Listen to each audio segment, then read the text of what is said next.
and we'll try to find a range of answers to the following questions.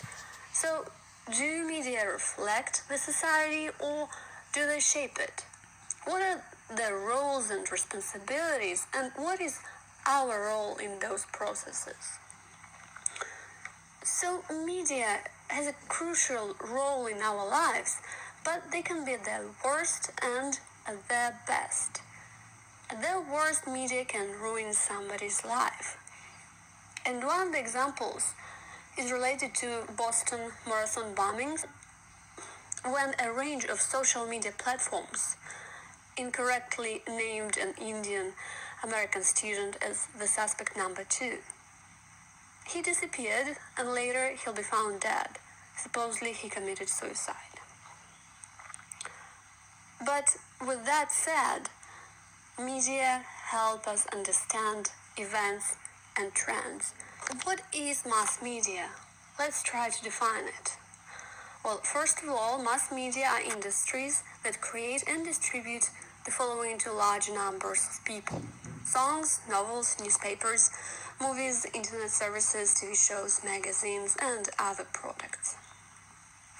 Well, mass communication, then, it's a method of creation and the usage of symbols that conveys information and meaning to large, diverse audiences through all manners of channels.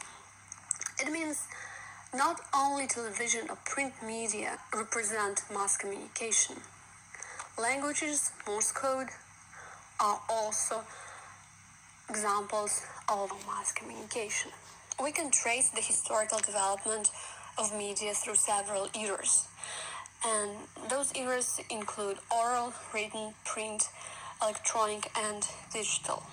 During the first two, oral and written, media existed in tribal communities. During the last three, media became a vehicle for mass communication, when something was communicated to a large group of people, in contrast to the first two eras when mass media did not exist as it is. During the oral era, information was spread slowly through spoken traditions by poets and teachers and storytellers.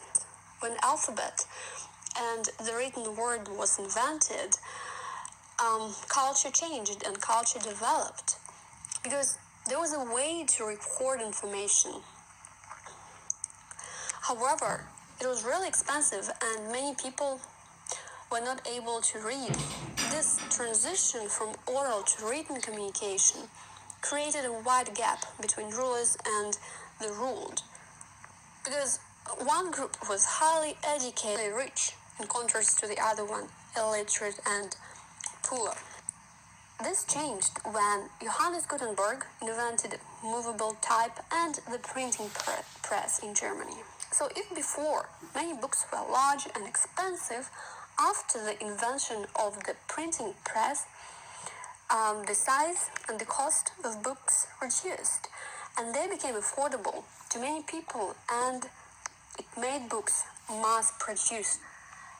And the importance of books should not be under-evaluated and underappreciated, because they were able to spur great changes. People were able to exchange ideas, and it led to resistance to authorities. Many new socio-economic classes were created because people were able to read. They were able to learn. The rise of industry changed the media landscape again. During 1980s, farms were replaced by factories and people were moving to cities. So the shift set the stage for two final eras in mass communication: the electronic era and the digital era. In the 1840s, telegraph made possible transmission of media messages. And important electronic devices were created, including film, radio, and of course television. But now, digital communication is the prevalent form of interactions between people. The electronic and digital eras have created the phenomenon of media convergence. And actually, this term has two very different meanings. According to one of them, media convergence is the technological merging of content in different mass media. Radio shows are available on radio and on the internet. Media convergence also refers to newspapers, broadcast, and internet outlets existing under one corporate roof in order to maximize the profit and minimize the expenditures.